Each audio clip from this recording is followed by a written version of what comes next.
Buenas tardes, mi nombre es Nicole Saavedra, soy estudiante de la Universidad Bicentenaria de Aragua y mi exposición se encuentra relacionada con la Cátedra Derecho Procesal Penal 2 en su tema,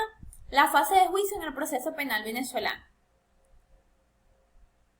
Introducción. En líneas generales, el juicio oral se representa como el resultado de la presentación de una acusación suficientemente fundamentada y constituye el momento culminante del sistema acusatorio. Por su parte, el debate se representa como aquella confrontación entre las partes que se encuentra constituida por una serie de actos que se deben de cumplir de conformidad con lo establecido en la ley, siendo alguno de ellos la preparación del debate, el desarrollo del debate hasta su deliberación y sentencia, siendo el resultado del debate una sentencia absolutoria o condenatoria. Principios orientadores del proceso penal venezolano. Es importante tener en cuenta que en el desarrollo de este debate se deben aplicar los principios específicos del sistema acusatorio, siendo ellos los principios de oralidad, inmediación, concentración y publicidad. El principio de oralidad se encuentra establecido en el artículo 14 del Código Orgánico Procesal Penal, el cual establece que el juicio será oral y solo se apreciarán las pruebas incorporadas a la audiencia de conformidad con las disposiciones establecidas en dicho código, es decir, que este principio se representa como aquel mecanismo que permite un sistema de comunicación entre el juez, las partes y los medios de prueba, que permite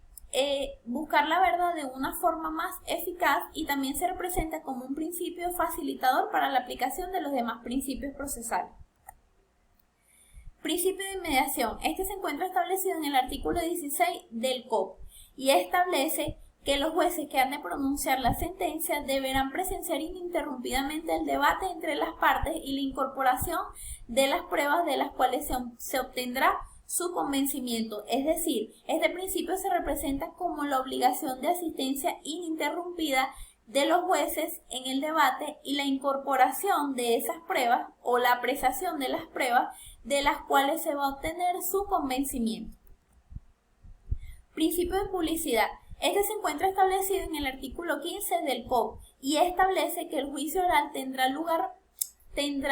en forma pública, salvo las excepciones establecidas en el artículo 316 de la norma antes mencionada, siendo alguna de estas excepciones cuando fuera en contra o afectara el pudor o la vida privada de una de las personas o de otra cualquier persona o de una de las partes o de cualquier otra persona, o cuando afecte gravemente la seguridad del Estado o de las buenas costumbres. Principio de concentración. Este principio se encuentra establecido en el artículo 17 del Código Orgánico Procesal Penal y establece que una vez iniciado el debate, este debe concluir sin interrupciones en el menor número de días posibles consecutivos y en caso de que este no fuera posible, se podrá suspender por un lapso máximo de 10 días computados consecutivamente. Etapas de la fase de juicio. Principalmente tenemos que dicha fase corresponde a los tribunales de juicio y será el juez de juicio el encargado de dirigir el debate entre las partes, ordenando la práctica de las pruebas necesarias y exigiendo el cumplimiento de las solemnidades correspondientes y las solicitudes realizadas por las partes. Asimismo, el juez de juicio deberá de cumplir con las facultades disciplinarias orientadas a controlar o lograr el decoro dentro del debate. Asimismo, el juez de juicio establecerá la fecha para la celebración de la audiencia oral, la cual deberá tener lugar no antes de 5 días ni después de 10 días hábiles, ordenando la citación de las partes. La prueba complementaria también constituye la fase de juicio y esta se trata de aquellas pruebas que las partes pueden presentar de las cuales se ha tenido conocimiento luego de la audiencia preliminar.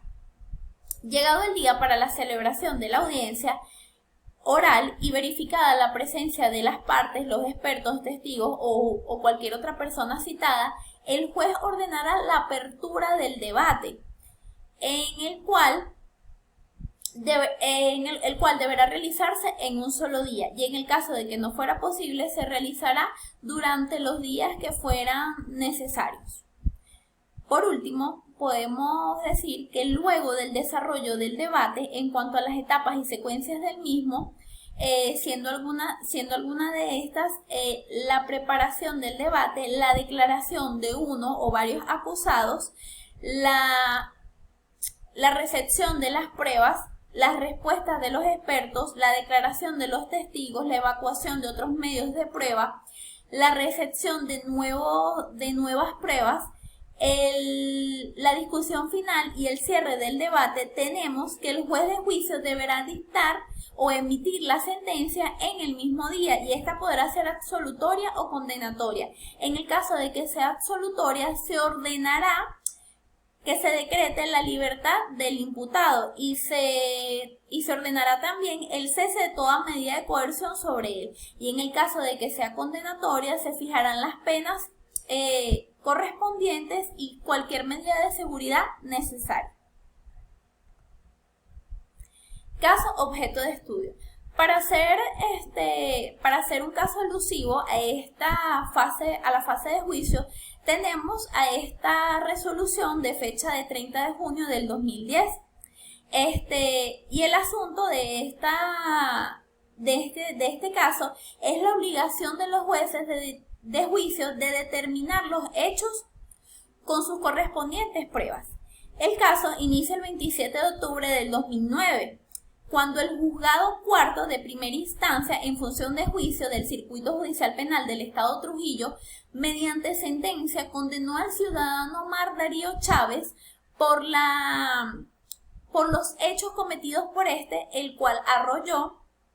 a 2 víctimas, hoy en día ya occisos, por estar bajo los efectos del alcohol e ir a rápida velocidad.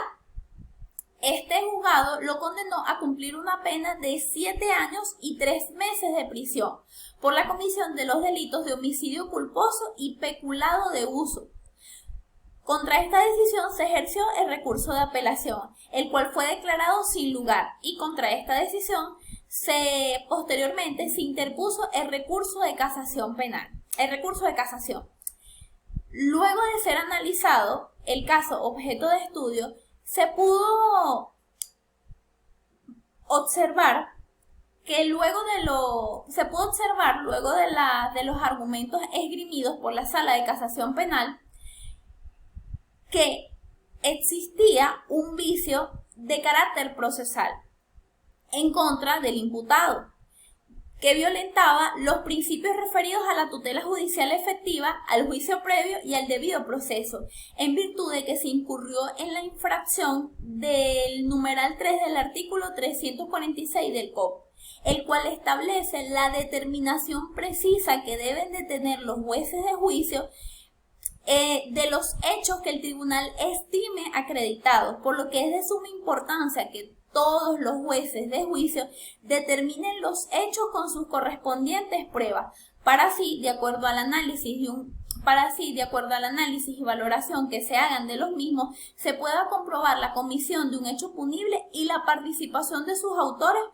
o responsables. Asimismo, en consecuencia, el juez de juicio debe necesariamente establecer cuáles son los hechos que considera probados, por lo que en este caso la Sala de Casación Penal anuló la sentencia dictada por el juez de juicio, ya que éste no especificó o fundamentó de manera correcta, en base a los hechos que fueron vistos en el caso objeto de estudios, la penalidad para el imputado. Fase de ejecución de sentencia. La fase de ejecución de sentencias consiste en que en esta fase el juez correspondiente velará por el cumplimiento de las penas y medidas de seguridad impuestas mediante sentencia firme. La ejecución de las penas se define como la actividad tendiente a cumplir con los mandatos de una sentencia firme, es decir, es un conjunto de actos necesarios para la realización de la sanción contenida en una sentencia condenatoria definitiva. emanada del juez o tribunal correspondiente. Le corresponde al tribunal de ejecución el cumplimiento de toda clase de pena y medidas, no solo las privativas de libertad, sino también las multas y la inhabilitación. Conclusión. Luego de todo lo antes expuesto, se pudo concluir que la fase de juicio se representa con gran importancia dentro del proceso penal, ya que en esta fase las partes tienen total oportunidad de alegar todos los hechos que consideraran pertinentes para defender sus derechos, ya que esta fase se constituye como la fase más garantista del proceso penal, donde el juez de juicio se encuentra obligado a pronunciarse sobre el hecho sometido a su conocimiento, no pudiendo pretender las partes que en otra etapa del proceso o fase que en otra fase de este proceso el juez pueda hacer un pronunciamiento extenso y profundo sobre el fondo del hecho punible. Muchas gracias por su atención.